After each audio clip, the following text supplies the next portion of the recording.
aplauso al Señor y diga: Él me ama. Ese es nuestro Dios. Decimos amén.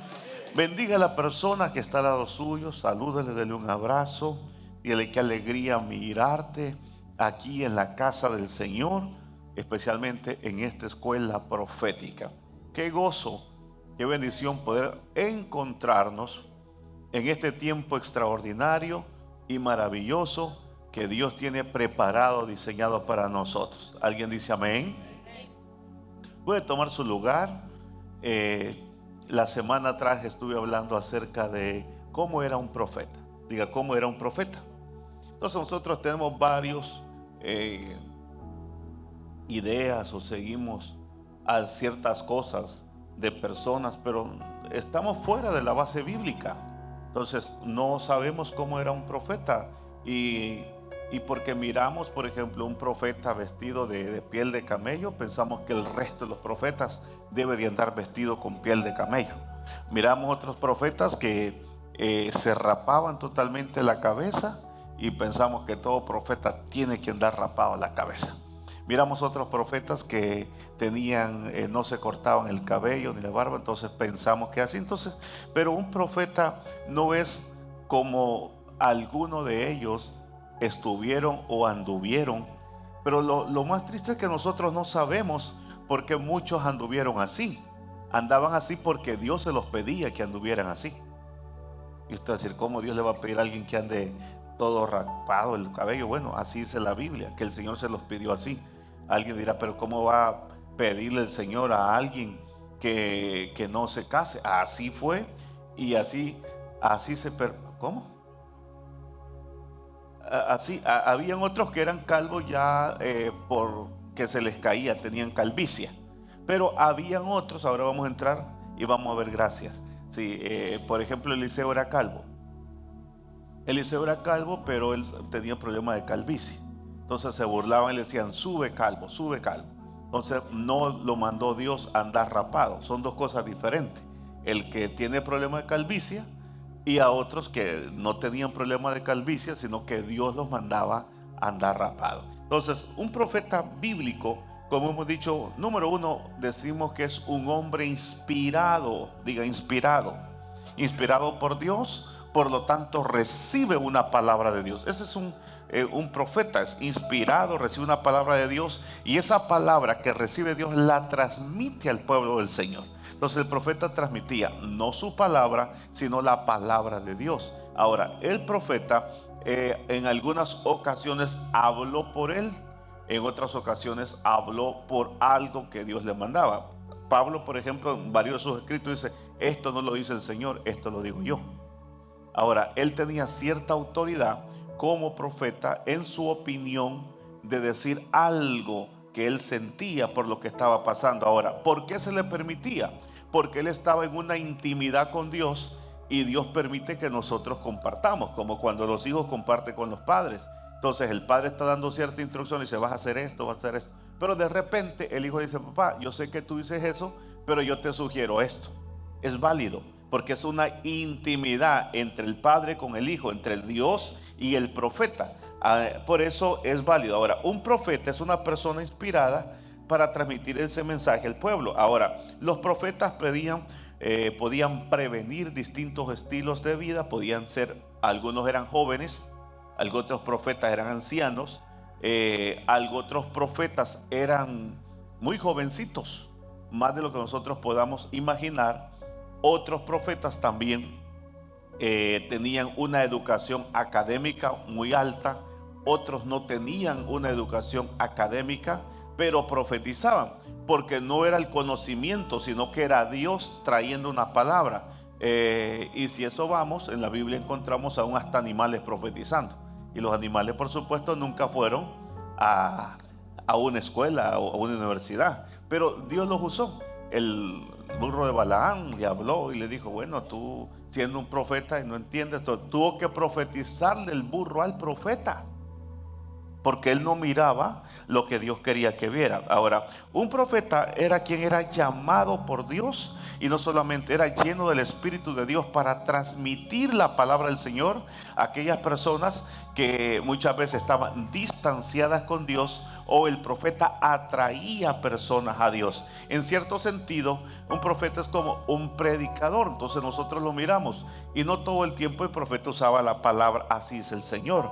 En términos generales, un profeta era aquel que hablaba la verdad de Dios a otros. Diga, era aquel que hablaba la verdad de Dios a otros. Ese era un profeta, o es un profeta. Ahora, hay una cosa que yo quisiera hablarle. Muchas personas hoy en día dicen, es que aquellos profetas tenían una palabra de juicio. Hoy en día los profetas tienen una palabra de juicio. ¿Cuánto hemos oído esa? Ahora, ¿hemos oído eso o no lo hemos oído? Ahora, lo que no entienden esas personas es lo siguiente, déjenme se lo explico. Por ejemplo, ciertos profetas en la Biblia no solamente eran profetas, sino eran jueces. Ahora, como eran jueces y eran profetas, por eso podían traer una profecía de juicio, porque la profecía era dada porque eran jueces. Entonces, y hoy en día no todos los profetas se les da esa autoridad. De vez en cuando el Señor a cierto profeta, en su voluntad o en su gracia, o como Él quiere que transmita el mensaje, le da cierta autoridad de juez.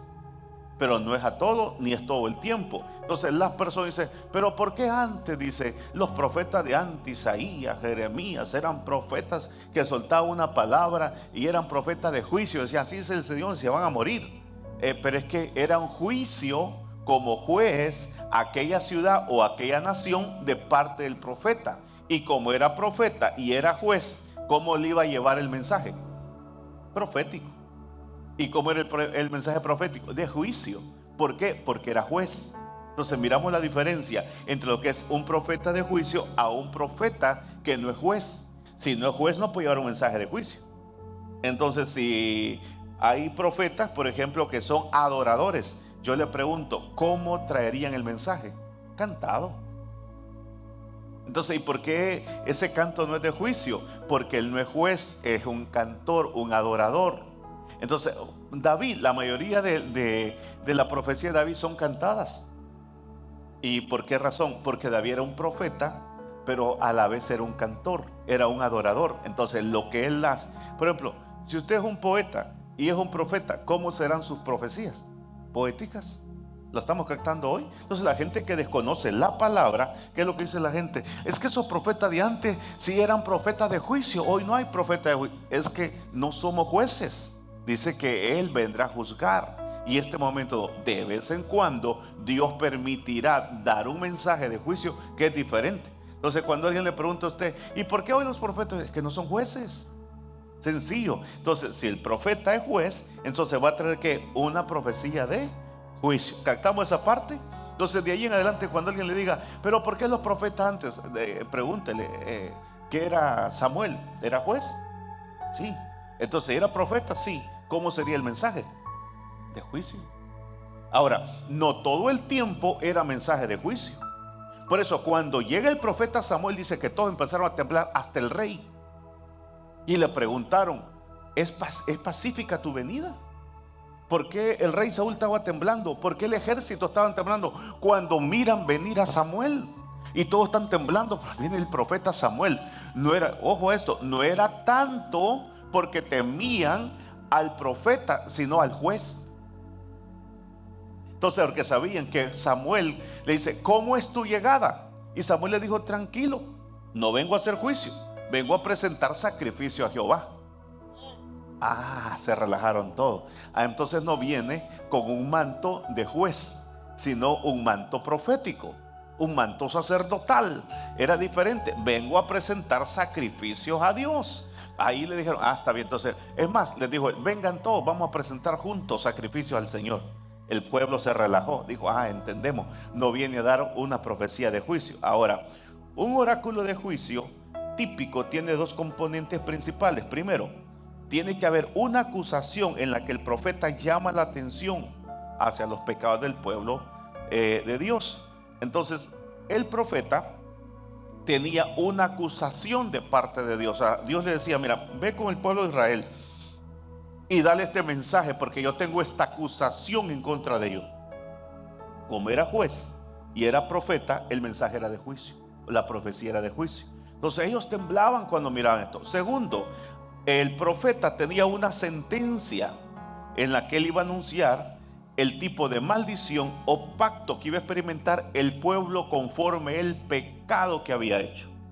Incluso David siendo rey, cuando el profeta Natán se le acerca a David, entonces David está temblando hasta cierto punto, porque Natán es profeta y David es rey, aunque David fungió como profeta, como sacerdote, como rey, pero en esta ocasión viene él a ser juzgado, no con la autoridad de rey, sino que viene el rey a ser juzgado de parte de un juez que era permitido. Entonces por eso él está en esa situación, y incluso el profeta le tiene miedo a David. ¿Por qué le tiene miedo a David? Porque también David era profeta. Entonces le tiene miedo, y el profeta le echa como un cuento. Mira, David, había un hombre que tenía así una y esto y lo otro, y comenzó a echarle un cuento, y David bueno y levantó. David, ese eres tú. Ahora, ¿qué fue lo que sucedió? Que David en ese momento entendió. Cuando David entiende el mensaje de sentencia del profeta Natán, entonces David pide a Dios misericordia y va ante el Señor a buscar, porque David sabía que él, por eso David dice: solo yo he pecado, solo yo he faltado, solo yo he cometido este error, no hay nadie más. Y eso es lo que le agrada a Dios, que cuando nosotros cometemos algo, fallamos algo, venimos ante Dios: Señor, yo fallé, Señor, yo hice esto. Eso le agrada a Dios. No le agrada a Dios la falta, sino la sinceridad que nosotros, con la cual nos acercamos a Él. Entonces, por eso el nombre de profeta de juicio. ¿Lo entendemos ahora? ¿Lo captamos mejor? Entonces, cuando alguien le pregunte la siguiente es: ¿por qué antes los profetas traen un mensaje de juicio? Sencillo. ¿Por qué? Porque eran ¿qué? Jueces, y a la vez eran ¿qué? Profeta. Ahora, nosotros no entendemos cómo se mueven los sentidos. El ver que nosotros pertenece al mundo de los sentidos. Percibir pertenece al mundo del espíritu. Entonces es muy diferente. Cuando el profeta dice estoy mirando, lo que el profeta está diciendo, estoy percibiendo. Porque el profeta puede decir: estoy mirando que va entrando un ángel ahí. Entonces usted voltea a ver y usted dice: yo no miro nada. Porque el profeta no se está moviendo en el sentido. El profeta, el sentido que nosotros tenemos, el mundo de los sentidos, sino él se está moviendo en el mundo espiritual. Entonces el profeta, en otras palabras, dice: percibo. O sea, él siente, él oye ruidos, él oye paso, él percibe ciertas cosas. Ahora, percibir pertenece al mundo del espíritu. Hay diferencia entonces en percibir y ver, es diferente. Entonces, percibir dije que pertenece ¿qué? Al mundo del espíritu, y ver al mundo del sentido. Entonces, por eso cuando nosotros escuchamos que el profeta estoy mirando, hay un choque. ¿Por qué hay un choque? Porque la persona quiere ver con el sentido. Ahora, si la persona mira con el espíritu, va a mirarlo. Pero ahí hay que estar entonces en el espíritu.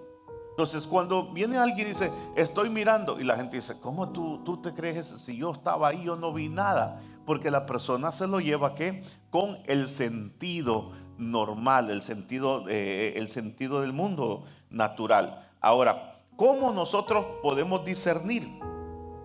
Aprender a desarrollar tu espíritu con el Espíritu Santo, donde vive tu espíritu. Entonces la persona dice: ¿cómo yo puedo desarrollar el percibir?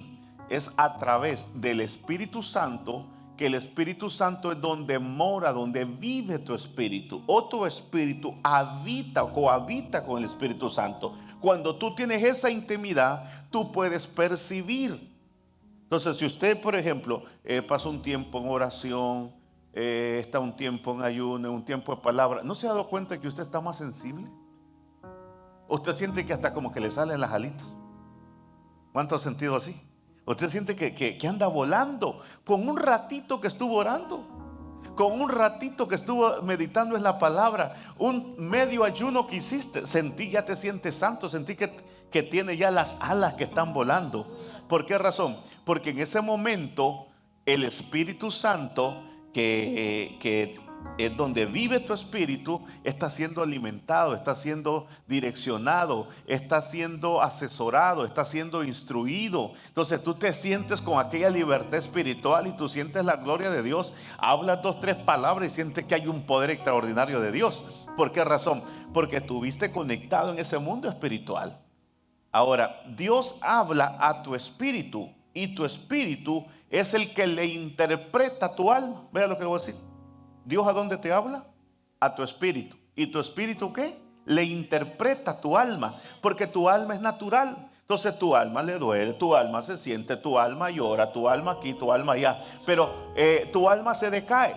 Pero viene el espíritu y le interpreta y le dice, alma, ¿qué te pasa? No, que me pasó esto, no quiero. Entonces ahí viene el espíritu y le dice, ¿entiendes lo que te está pasando? No, pero es que me hicieron. Le dice el espíritu, mira, alma, tu asunto es que tú estás en el alma y no has entendido cómo pasa esta situación espiritual. Entonces ahora el alma entiende el mensaje porque el espíritu le interpretó al alma. Por eso David decía, alma mía, alaba. Porque el alma no quería alabar, el espíritu se quería alabar. Entonces el espíritu le ordenaba, le interpretaba, direccionaba al alma y le decía, alma, si tú adoras, no tendrás esta situación. Alma, si tú bendices, Dios te va a dar más porque sos agradecida. No te olvides, alma, ninguno de los beneficios. Alma, tú no mereces ni vivir, pero vea todo lo que Dios ha hecho. Te ha dado vida, Él te sanó. Por eso David le dice, Él es el que te sana, Él es el que te rescata, Él es el que te perdona los pecados. Entonces David comienza a confrontar el alma y el espíritu le interpreta al alma. Ahora el alma entiende, ahora el alma ya no está. Yo imagino que el alma en ese momento de David estaba, ay, pero mira, llorando, el alma afligida, angustiada, triste, y esto y lo otro. Y en ese momento el espíritu dice, alma, acuérdate los beneficios, bendice al Señor. Porque cuando está así, el alma no quiere bendecir a Dios. Cuando está así, el alma lo que quiere es preguntar, ¿por qué me pasa esto a mí? ¿Por qué me acontece esto a mí? Entonces viene el espíritu y interpreta, aconseja, direcciona, ministra ¿qué? Al alma. Entonces, ¿quién es que dirige al alma? Es el espíritu. Entonces, tu espíritu conectado con el Espíritu Santo. Porque si tu espíritu no está conectado con el Espíritu Santo, entonces tu espíritu, yo enseñé otra vez lo que era el espíritu, lo que era la mente y lo que era el cuerpo. Entonces somos seres tripartitos. Entonces cuando el Señor dice, si dos de nosotros estamos de acuerdo, quiere decir tu espíritu y está hablando de tu alma o tu cuerpo. Porque de pronto tu cuerpo no puede adorar a Dios. ¿Por qué razón? Tu cuerpo puede estar golpeado, puede estar herido, puede estar quebrado, puede estar hospitalizado. Entonces tu cuerpo está enfermo. Tu cuerpo no va a tener deseo de levantar la mano porque quizás está quebrado, no la puede levantar. Ahora, ¿pero qué adora? Es tu espíritu con tu alma. Porque tu alma está educada, fue instruida, fue enseñada, fue capacitada, fue interpretada por el espíritu. Ahora, aunque te duele, porque el alma duele. Entonces en el alma se sienten esas dolencias. Entonces el alma está en el medio. Entonces el alma le duele porque la mano está quebrada. Pero el espíritu fortalece al alma y ahora el alma no siente la quebradura, sino siente el gozo de Dios y adora a Dios. A mí me sorprendió una vez una persona que no tenía nada de brazos ni nada, completamente. Y yo me le quedé mirando porque estaba el momento de aplaudir. Pero yo escuché unos aplausos tan fuertes y volteé a ver a la persona. Y cuando volteé a ver a la persona, me le quedé viendo. Yo dije, ¿de dónde salen estos aplausos si la persona no tiene brazos? Lo único que tenía era así, dos cositas muy chiquitos. Pero escuché, entonces le presté más atención y me le volví a quedar. Y cuando le presté atención, escuché los aplausos tan fuertes. Los aplausos no eran del cuerpo, era del alma con el espíritu. Pero usted no lo puede oír si usted no está en el espíritu. Entonces yo escuché y me llamó la atención. Si aquí alguien gritara y no puede gritar, ¿de dónde salió ese grito? Del espíritu. y del espíritu. Entonces, cuando Jesús clama con gran fuerza, Jesús no tiene fuerza en la carne, porque Jesús no podía ya ni levantar la cruz, no ha tomado agua. Su lengua dice que se le pegó totalmente. O sea, cuando tú no has tomado agua, no puedes hablar. Entonces, ¿de dónde se escuchó ese gran clamor? Ahora lo voy a entender, fue del Espíritu. Jesús no clamó con su boca. Entonces, Jesús no clamó con sus labios, con su lengua. Jesús clamó en el Espíritu. Y ese clamor se escuchó por todos lados, el clamor de él. Y por eso no lo entendieron, porque incluso el clamor, como era del Espíritu, ¿por qué te lo pruebo? Porque él habló en lenguas, Elí, Elí, lama sabatani. Ellos oyeron las lenguas, oyeron lo que dijo, pero no entendían lo que decía. ¿Por qué no entendían? Porque está hablando en el Espíritu. ¿Ahora lo captamos? Se ha predicado mucho de esto, cuando se enseñan las 7 palabras, pero no se enseña que Jesús no lo dijo con su boca, sino con el Espíritu. Estamos recibiendo. Entonces hay días que tú no vas a hablar con tu lengua, ni con tu alma, porque tu alma está herida o dolorida, sino que es tu espíritu que está hablando. Yo muchas veces lo he vivido. Por ejemplo, he venido molido, como si se golpeado. He venido a la reunión cansado. He venido a la reunión sin fuerza, incluso enfermo. Y luego me pregunto, ¿cómo saqué el servicio? Lo entiendo, que no lo sacó ni el cuerpo ni el alma, lo sacó el espíritu. Entonces, y son de esas reuniones loquísimas, son de esas reuniones donde Dios se manifiesta, donde miramos, sentimos, experimentamos. ¿Y qué fue lo que nos ministró entonces? Fue lo que nos ministró el Espíritu. Entonces, Dios habla a tu espíritu, y tu espíritu, ¿qué hace? Interpreta a tu alma. No es tu alma tu espíritu. Porque hay personas que como no le habla al Espíritu, o el Espíritu no está conectado con el Espíritu Santo, entonces usted lo va a ver que por todo el tiempo se quejan, todo el tiempo están diciendo que no les ayudaron, que no les hicieron, que esto y lo otro, que nadie coge. Y usted dirá, pero esta hermana tiene tantos años, pero su espíritu no está conectado con el Espíritu Santo. Entonces ahí gobierna el alma. Y como gobierna el alma habla de lo que siente, lo que vive, como está pasando. Entonces es ahí como está el asunto. Ahora, cuando tú pasas tiempo en oración, tú puedes discernir y sos guiado a hacer las cosas y a ver las cosas, porque es ahí donde Dios te muestra, es ahí donde Dios te habla, en una oración, en una palabra, en un tiempo de búsqueda con Dios. Entonces hay diversas formas como el Señor te va a guiar. Dios te puede guiar, enseñado en otras ocasiones, en visiones, en sueños, en inquietud en tu corazón. Dios te va a hablar, Dios te va a ministrar. Ahora, la iglesia quiere ver para percibir, y no es así. Se percibe para ver. Entonces la gente dice, si yo no lo miro, entonces esto lo dice Tomás. ¿Por qué lo dice Tomás? Porque Tomás se está moviendo en los sentidos. Tomás dice, yo no lo veo, si yo no pongo mis dedos, entonces aparece Jesucristo y le dice, Tomás, ven, pon tu mano en mi costado. Y Tomás se queda sorprendido. ¿Por qué razón? Porque Jesús lo oyó. ¿Y qué es lo que escuchó? Que Tomás había dicho, si no metiera su mano, si no tocara su llaga, no iba a creer. Pero Jesús no estaba ahí, pero su espíritu estaba ahí. Vea, nosotros, escúcheme lo que le voy a decir. Cuando escuchamos que alguien dice algo en nosotros, no nos sentimos. Ahora, tuviéramos las dimensiones de Jesús, por ejemplo. Dice que Jesús sabía lo que cavilgaban en sus corazones.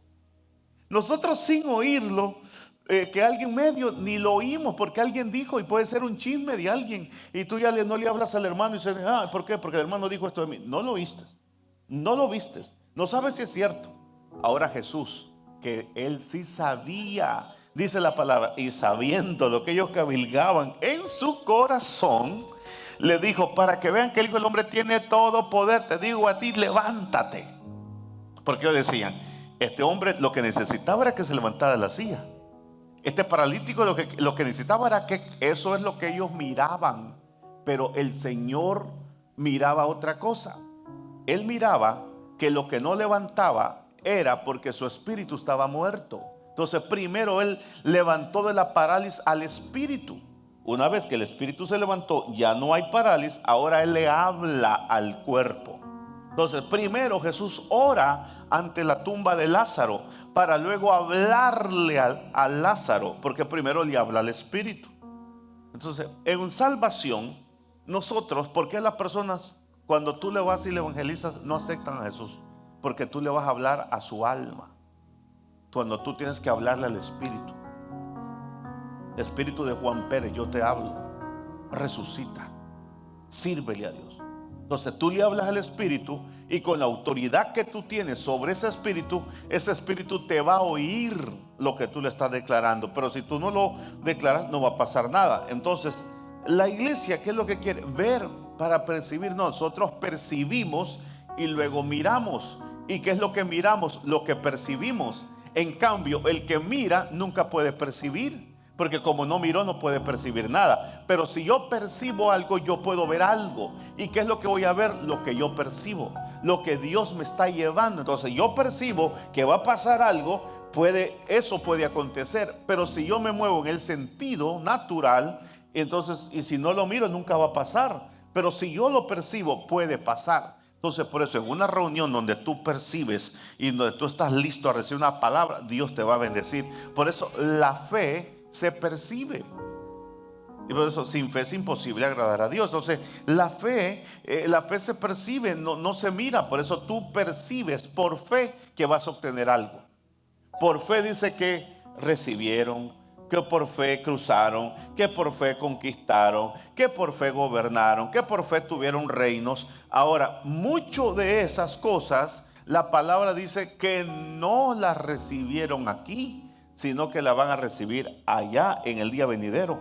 Entonces se confunde la palabra. No, lo que pasa es lo siguiente, que cuando la escritura dice que por fe recibieron y no lo recibieron, es que como ellos lo percibieron, y como lo percibieron, lo recibieron. Y como lo recibieron, vendrá el momento donde se les entrega. Ahora, pero ¿dónde se recibe primero? En el espíritu. Entonces el profeta se mueve mucho en el espíritu. El profeta no es almático, el profeta es espiritual. Entonces el profeta se mueve en el espíritu. Entonces por ahí hay personas que como no se conecta al espíritu, por eso no creen la profecía, les cuesta entender la profecía, chocan con la profecía, dicen que no existe. ¿Por qué razón? Porque no son espirituales. Toda persona que te dice no existe lo apostólico y lo profético, póngale una X bien grande, no es espiritual, es almático. Él lee la Biblia como leer un periódico.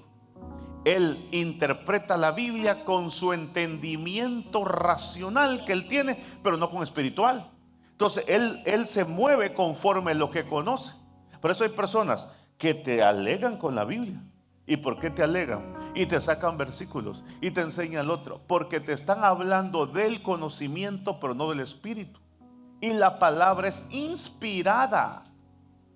Y si la palabra es inspirada, el profeta, la primera palabra que le dije que los profetas somos inspirados. Vea, ¿cuándo usted va a ver un fluir mayor en un servicio? Cuando el predicador, el profeta, el apóstol, el maestro, el título que tenga, el exhortador o lo que tenga, viene inspirado por Dios. Cuando vienes inspirado, la enseñanza penetra. Cuando no estás como una carreta y nadie te entiende ni cómo te llamas y no entendieron el mensaje, y puede ser una tremenda palabra, pero no la entendemos. ¿Sabes por qué no la entendemos? Porque somos más espirituales que carnales. Cuando tú recibes una palabra puede ser tan sencilla, pero como viene del espíritu, esa palabra, como fluye de Dios, penetra, dice la Biblia, los huesos, tuétanos, el alma, traspasa. Y tú dices, wow, qué enseñanza más linda. Y puede estar una reunión donde se te esté dando la mejor explicación, pero no hay espíritu. La mucha letra mata, el espíritu te da vida. Entonces cuando tú recibes un espíritu, eso te cambia todo.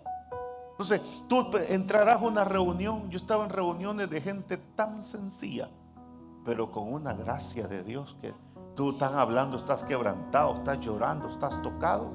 Y de pronto puede estar mirando o oyendo al mejor conferencista, pero sin el Espíritu. Por eso la palabra sin el Espíritu no aprovecha para mucho. Pero la palabra con el Espíritu es poderosa. Entonces la palabra sin el Espíritu es una palabra más. Entonces por eso el Señor dijo, mis palabras, ¿qué dijo que eran? Espíritu y vida. Entonces las palabras de Él no son palabras comunes. Ahora vea, Él es el verbo que se hizo carne. Entonces la gente no entiende eso. ¿Cómo va a ser posible? Juan 1:1. El verbo, la palabra, entonces se encarnó. Él es la palabra. Por eso cuando Jesús hablaba, la gente se quedaba impactado con la palabra que Él decía. Ahora, un profeta es el que habla o defiende o el que trae un mensaje. También se le llamaba antiguamente al profeta vidente, debido a su intuición espiritual o capacidad para ver el futuro. Entonces, lo que quiere decir un vidente. Entonces, un vidente es aquel que tiene esa capacidad para ver el futuro. Así era conocido antiguamente al profeta. Hoy a eso se le llaman a los brujos. Vamos al vidente, dice. ¿Sabe qué quiere decir la gente que no entiende eso? Vamos donde el profeta. Pero ese brujo no es un profeta. Entonces, por eso cuando la iglesia escucha la palabra, hoy está con nosotros. Imagínense que yo anuncie, hoy esta noche el vidente o la palabra. La gente dice, sí, no vamos, es una brujería. ¿Por qué razón? Porque por años, por décadas, se nos ha venido diciendo el vidente, el claravidente. Y empezamos a darles diferentes títulos a los brujos, los hechiceros. Pero esa palabra es más bíblica que el nombre de muchos que no aparecen en la Biblia. Esa palabra es más bíblica, el vidente, que es el profeta. Y una palabra tan común, tan poderosa, la iglesia la desconoce. En cualquier iglesia que usted vaya ahorita y diga, hoy esta noche está con nosotros el vidente, y la gente dice, yo no voy, porque si ahí lo que va a estar es un brujo, porque ellos no conocen la palabra. Ellos dicen lo que han oído. Por eso el Señor dijo, ellos erran. ¿Y por qué erran? Porque no escudriñan, dijo, la escritura. Entonces ellos siguen una palabra, repiten una palabra, pero erran porque desconocen la escritura. Cuando usted conoce la escritura y viene alguien y le dice, ¿cómo que un vidente? ¿Cómo que un profeta? Vamos a la Biblia. ¿Cómo se le decía antiguamente al profeta? Vidente. ¿Cambió ese nombre? No. Lo dejó la iglesia de anunciar, de usar. El diablo lo usa. Una persona que ya no lo usa Dios, lo usa el diablo. Es así. Una palabra que ya no se use en la casa de Dios, en la congregación de los santos, esa palabra la toma el diablo. Pero si la palabra se sigue usando, vamos a tomarlo. Entonces, por eso los profetas a menudo tenían tanta la función de enseñar cómo traer la revelación, declarando la verdad de Dios, temas contemporáneos, al mismo tiempo revelaban detalles sobre el futuro. Por eso los profetas no solamente profetizaban, enseñaban. Por ejemplo, el ministerio de Isaías tocó tanto el presente como el futuro. Usted va a ver muchos profetas que están más actualizados que los profetas de hoy. Usted va a ver muchos profetas que dijeron, yo veo pájaros que vuelan. ¿A qué se referían eso? A los aviones. Entonces, como relámpagos en la calle que van a los carros. Ellos miraron los carros. Ellos miraron los aviones. Lo profetizaron, lo declararon. Cuando nosotros miramos lo que pasó en el 9/11, el famoso 9/11, las torres, ahí están en la Biblia. Y un pájaro que traspasará las dos montañas y caerán. Está hablando de las torres gemelas. Pero nosotros lo miramos, no, pero como no conocemos la palabra. Ahora, algo que hizo Isaías fue que predicó con valentía contra la corrupción que había en esos días. Mire lo que dice Isaías 1:4. Isaías 1:4. Oh gente pecadora, pueblo cargado de maldad, generación de malignos, hijos depravados, dejaron a Jehová, provocaron a ir al Santo de Israel, se volvieron atrás. O sea, aquí nosotros miramos a un Isaías predicando, exhortando, profetizando, enjuiciando. Mire cuántas cosas en una sola palabra. Ahí miramos a un juez, a un profeta, a un predicador. O sea, miramos tantas cosas. Vamos a leer una vez más Isaías 1:4. Oh gente pecadora, pueblo cargado de maldad, generación de malignos, hijos depravados, dejaron a Jehová, provocaron a ir al Santo de Israel, se volvieron atrás. Entonces, como juez y profeta está trayendo una profecía de juicio. Entonces la gente no entiende eso y dice, pero ¿por qué ellos hacían profecía así? Porque eran jueces, lo expliqué al principio, ¿verdad?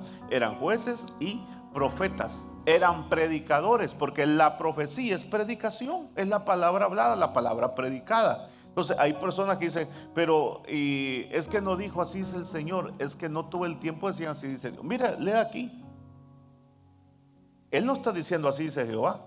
Él está diciendo, ustedes dejaron al santo, ustedes cometieron pecado, ustedes procuraron o provocaron a ir al santo Israel, se volvieron atrás. Él nunca dijo, así es el Señor, pero está profetizando, porque está hablando un profeta. O sea, cuando el profeta habla, no tiene que decir, así es el Señor, porque si es profeta está hablando de parte del Señor.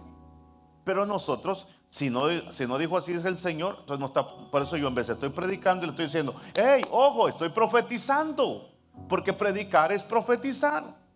Pero le digo yo, escuche, estoy profetizando porque quiero captar la atención que es una predicación, pero es una profecía. O sea, es la palabra profética predicada, en otras palabras. Entonces, cuando yo estoy dando una palabra profética predicada, por eso le digo, hey, atención, estoy profetizando. Porque nosotros entendemos que la profecía es solamente cuando se puede profetizar. Pongan atención todos que voy a profetizar. No todo el tiempo es así. No todo el tiempo fue así. Pero como nosotros pensamos que solamente eso, porque desconocemos la palabra profética hablada, predicada. Por ejemplo, Isaías entregó grandes visiones del futuro de Israel. Miremos Isaías 25:8. Isaías 25:8.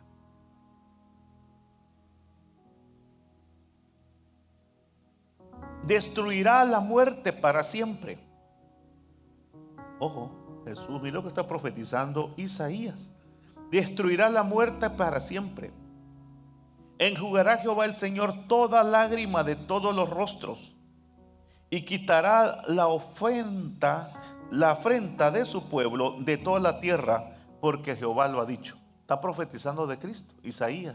¿Qué está profetizando? Que va a destruir a la muerte para siempre. ¿Cuándo lo destruyó? Cuando resucitó.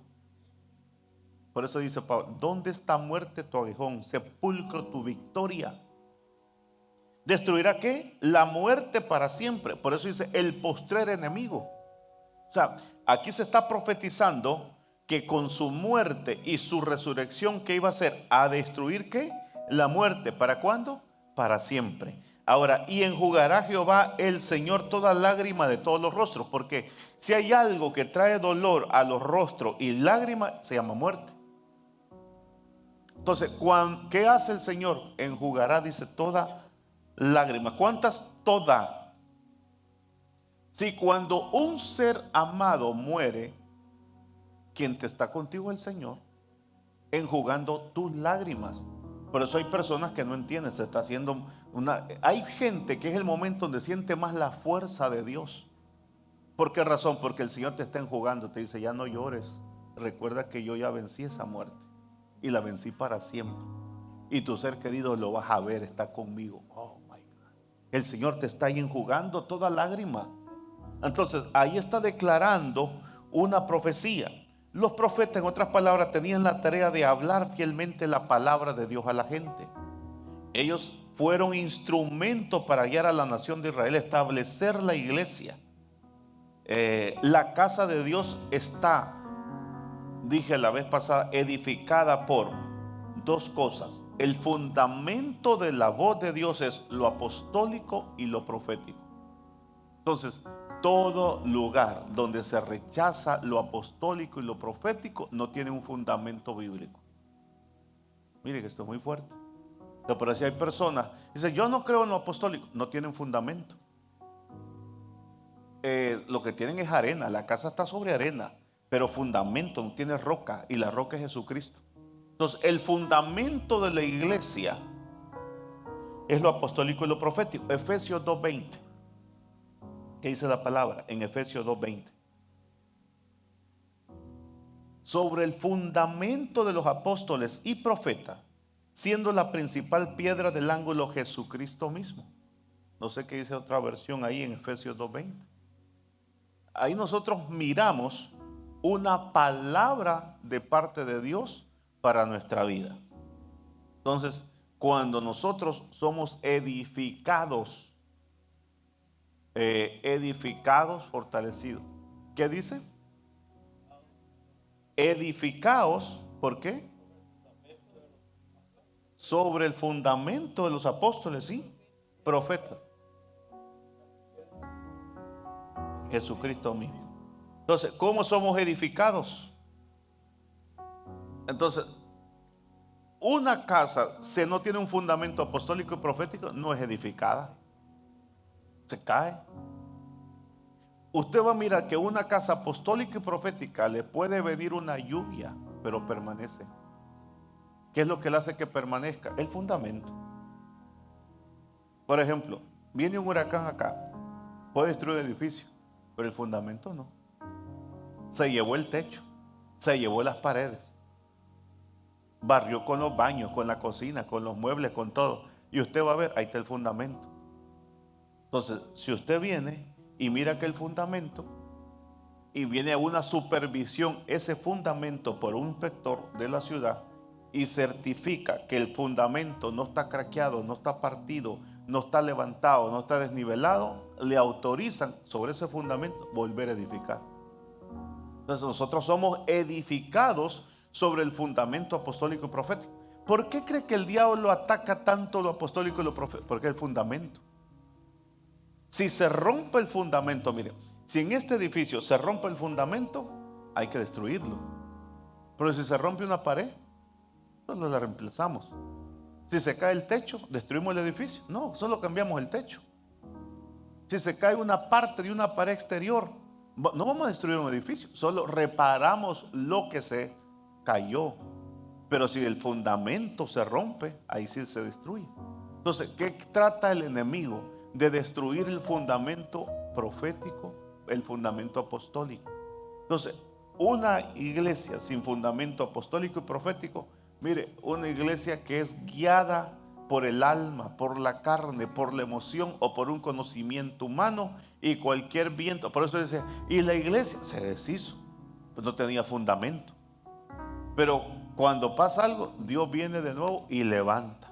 Dios viene de nuevo y hace algo por una sola causa, que la iglesia tiene fundamento apostólico y profético.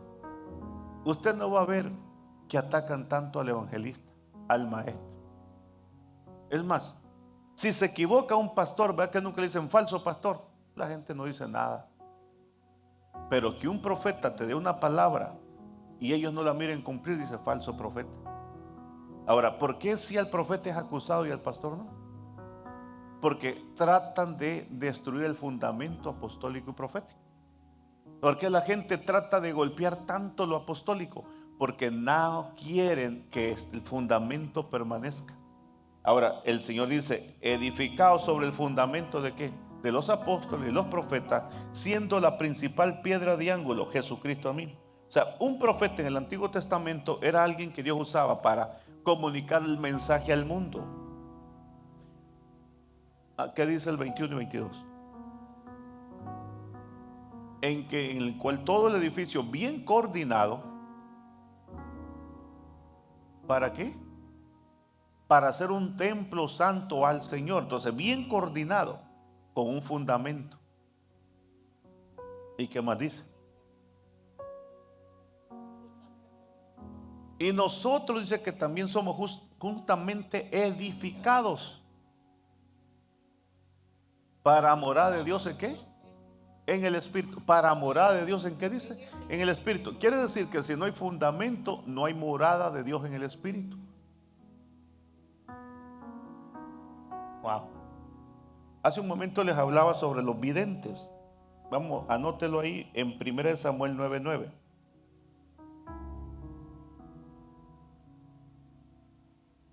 1 Samuel 9:9. Cuando usted lo tiene, me dice amén. Déjenme entregarle este último principio en este segmento. Antiguamente, en Israel, cualquiera que iba a consultar ¿a quién iban a consultar? A Dios. Voy a repetirlo. Antiguamente en Israel, cualquiera que iba a consultar a Dios decía así. Vea cómo decían: venid y vamos al vidente. Porque al que hoy se le llama profeta, entonces se le llamaba ¿cómo? Ahora, ¿qué cambió? ¿Qué dejamos de decirlo? Pero sigue siendo el profeta un vidente. Y venían al profeta para consultar ¿a quién? A Dios. Entonces, ellos no tenían acceso directo a Dios, sino que a través del profeta consultaban a Dios. Por eso cuando el profeta trae dirección. Por eso dice Pedro que la palabra profética es la más segura que hay. Ahora, un profeta, la profecía, en otras palabras, quiero enseñar esto, la profecía tiene tiempos, diga tiempos. Lo acabamos de mirar. El presidente Trump, si nosotros vemos la profecía que se declaró, que se dijo, y llamaría a Dios a mi siervo, a mi hijo Trump, y comendará su periodo. Y después de un tiempo, vendrá de nuevo, pero vendrá, dice, con un corazón transformado, cambiado. Ahora, todas las personas cuando pasamos la profecía decían: mira, todos los profetas fallaron, y sacaron una lista de todos los profetas que declaramos esa palabra. Ahí en las redes un montón, hay una señora ahí empezó a hablar: usted que pasó esa profecía, usted es un falso porque mira, Trump no quedó de presidente. ¿Y ahora? Porque la profecía tiene un tiempo. La profecía no corre como el tiempo que nosotros, y como no lo entendemos, no lo miramos. Entonces, ¿ahora qué pasa? Sí es. Ahora, para ser presidente, después de todo lo que pasó, solo Dios. Entonces, Dios está mostrando que Él pone a reyes y quita reyes. Pone a presidentes, en otras palabras, y quita a presidentes. Ahí está mostrando Dios, porque con todos los cargos que tenía, con todas las acusaciones, con todos los atentados, con todo lo que vivió, solo Dios. Pero es una enseñanza para nosotros, que Dios puede hacer con el que quiere y con el que se deja usar. Ahí está.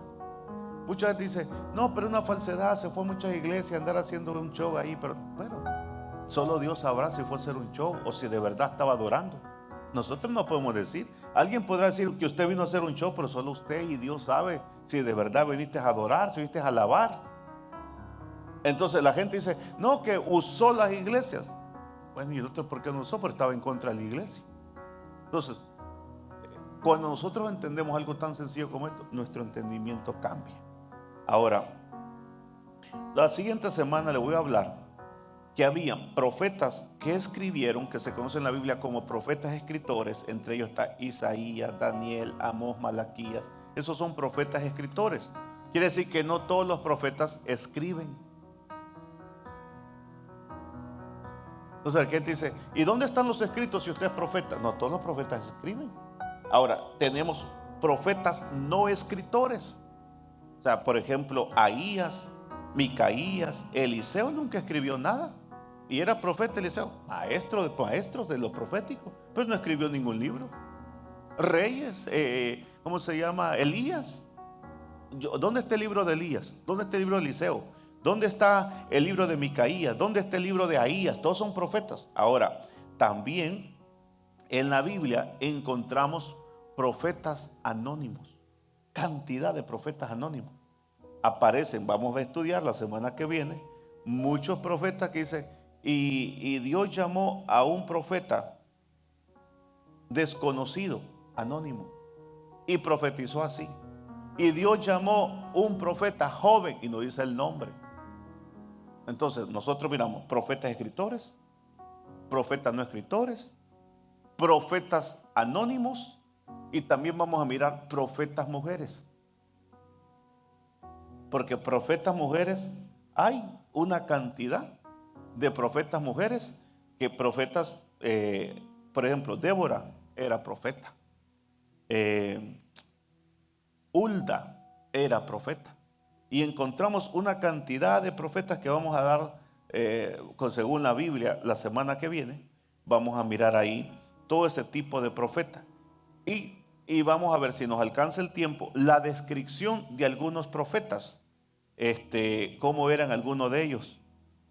Algunos profetas eran pelones, calvos, ¿sí?